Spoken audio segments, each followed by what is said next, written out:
Well, I think one of the first things is not to say yes.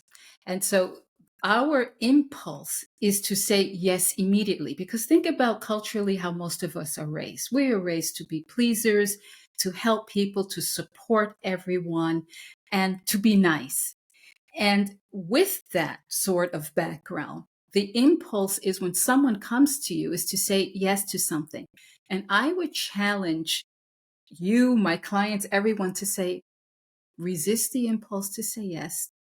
Say, can I think about that for a moment? Can I come back to you tomorrow? Whatever is an acceptable amount of time in the space that you're working in. And this is very nuanced because in some organizations that are very fast moving, 24 hours is not an option, right? You need to be able to respond to people within a half hour or so. But still, that half hour gives you enough time to think about, if I do this, what do I have to give up? Because I cannot continue to just keep filling the plate. It will overflow.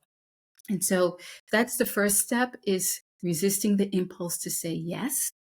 You would be surprised when you don't say yes to people very quickly, how they become very resourceful in Yeah. coming up with other solutions and finding other people to do it. Um, so that's the first step. The second step is to understand with whom it is you're speaking, because saying no to someone who is trying to, who has, a character where they just want to drive a result, right?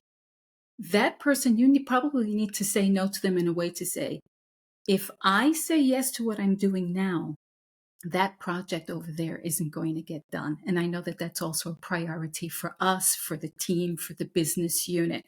And you put it in terms that that particular person understands, right?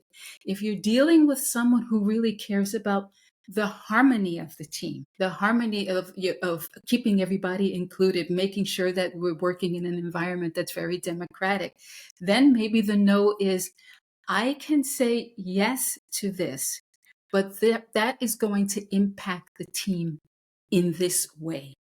Are you comfortable with that?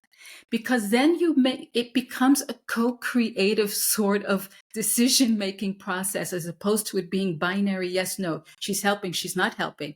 We're talking about, yes, but this is going to be the impact.